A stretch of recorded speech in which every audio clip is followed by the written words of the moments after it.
pemirsa, apa kabar? Kembali di VOA Pop News langsung dari studio VOA di Washington DC bersama saya, Vena Anissa. Untuk yang pertama, kita akan ngomongin mengenai Justin Timberlake. Walaupun dalam jangka kurun waktu 7 tahun dia hanya mengeluarkan satu album, 2020 Experience, tapi ketika album itu keluar langsung melejit platinum, laku sebanyak 2 juta album. Nah, kabarnya di akhir tahun ini ada kelanjutan dari album 2020 Experience. Seperti apa? Kita simak beritanya berikut ini.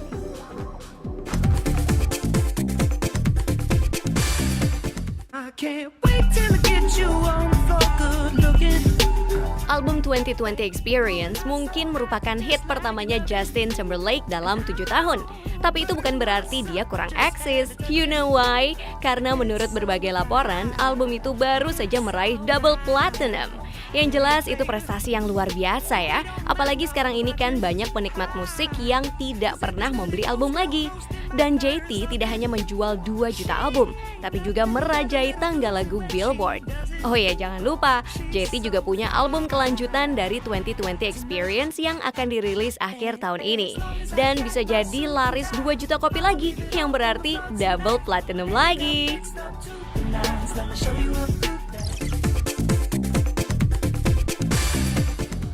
Nah, itulah Justin Timberlake yang karena albumnya 2020 Experience, dia sekarang lebih sering terlihat dengan penampilannya yang klasik dan elegan.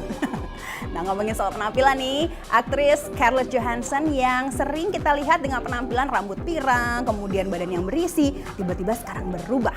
Dia rambutnya menjadi red hot, kemudian juga badannya lebih kurus. Karena apa? Sudah bisa ditebak sih sebetulnya, pasti ini gara-gara film. Yap, film dari sequelnya Captain America akan keluar di tahun 2014 dan di sana dia akan berperan sebagai Black Widow.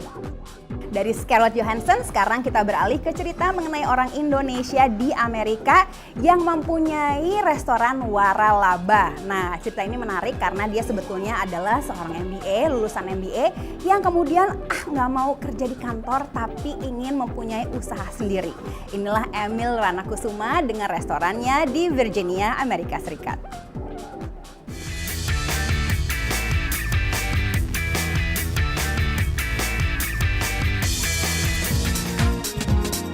Pemiliknya, Emil Ranakusuma. Saya itu mulai bisnis Subway di Anandel itu tahun 1997. Waktu itu hanya 1 outlet, sekarang menjadi 2 dan insya Allah menjadi 3. Tolong doain saya. Mulai dari MBA student sampai menjadi business owner.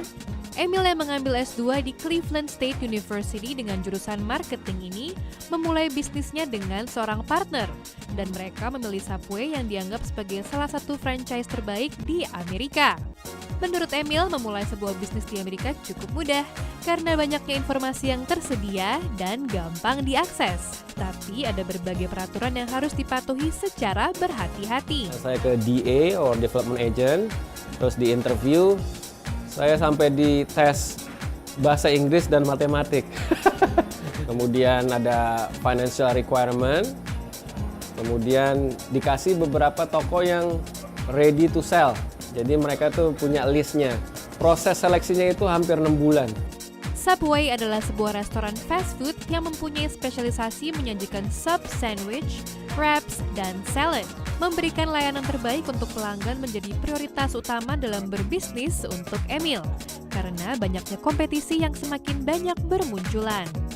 Jangan sampai ada yang membuat customer tidak mau kembali ke toko kita. Karena mereka banyak pilihan.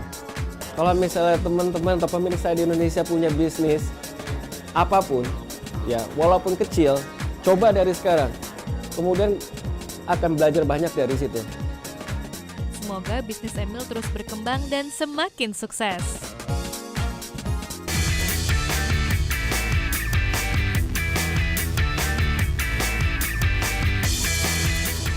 Nah, pemirsa, dari cerita mengenai entertainment dan juga cerita orang Indonesia di Amerika, mudah-mudahan bisa memberikan hiburan bagi Anda di VOA Pop News. Tapi kita harus pamit dulu kali ini.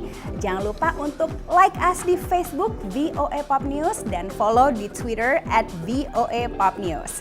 Saya Vena Anissa harus pamit dulu dari VOA Pop News kali ini dari VOA di Washington DC.